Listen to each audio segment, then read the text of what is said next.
আসসালামু আলাইকুম এভরিওয়ান। সবাই কেমন আছেন? দীর্ঘদিন অসুস্থ থাকার পর আজকে আমি আবার নতুন করে একটা ব্লগ দিচ্ছি। তো এটা হচ্ছে মুগ ডাল দিয়ে কাতল মাছের মুড়ি ঘন্ট। তো ১ম এ মুগ ডাল ভেজে নেওয়া হইছে। এরপর পেঁয়াজ কুচি, কাঁচামরিচ, টমেটো, ধনেপাতা দিয়ে এটাকে সুন্দর করে রান্না করবে আমার মা। তো ১ম এই গরম মসলা দিয়ে দেওয়া হলো দারচিনি, একটু এলাচ আর একটু লং এটা দিয়ে সাথে কাঁচামরিচ, তারপরে পেঁয়াজ কুচি এটা দিয়ে ভালোমতো ভেজে নেবে। এরপর একটু রসুন বাটা, একটু আদা বাটা, আ একটু পরিমাণ মতো লবণ, তারপর সাথে গুঁড়ো মরিচ, আ হলুদ গুঁড়ো, এরপরে একটু জিরা গুঁড়ো দেওয়া হবে। ওটাও আ দেখানো হবে। এই তো জিরা গুঁড়ো দিয়ে দিল। এটা দিয়ে ভালো করে একটু পানি দিয়ে কষানো হবে মসলাটা। তারপরে এই তো কাতল মাছ, তো মাছটাকে ভালো করে ধুয়ে এটাকে ওই যে মসলাটা কষানো হচ্ছিল, ওই মসলা কষানোর মধ্যে দিয়ে দেওয়া হবে। তারপর ভালো করে এটাকে কষানো হবে।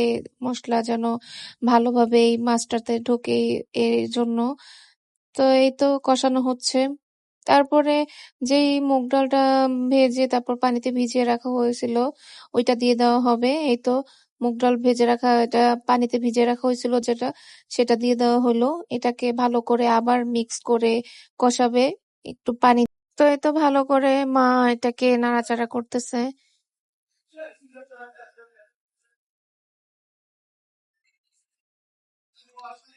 তো তারপরে এই তো দেখতে পাচ্ছেন এটা কালার কেমন চলে আসছে, ভাজা ভাজা হয়ে গেছে।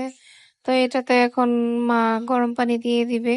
এই তো সম্পূর্ণ গরম পানিটা দিয়ে এই রান্নাটা কমপ্লিট করা হবে।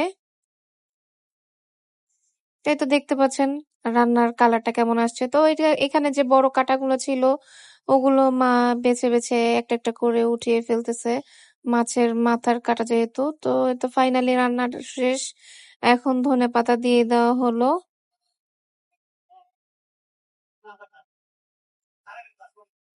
তাই তো এটার কালার চলে আসছে। সবাই বলবেন এই মুগ ডাল দিয়ে কাতল মাছের মুড়িঘন্ট কেমন হয়েছে রান্না, আর কে কে খেয়েছেন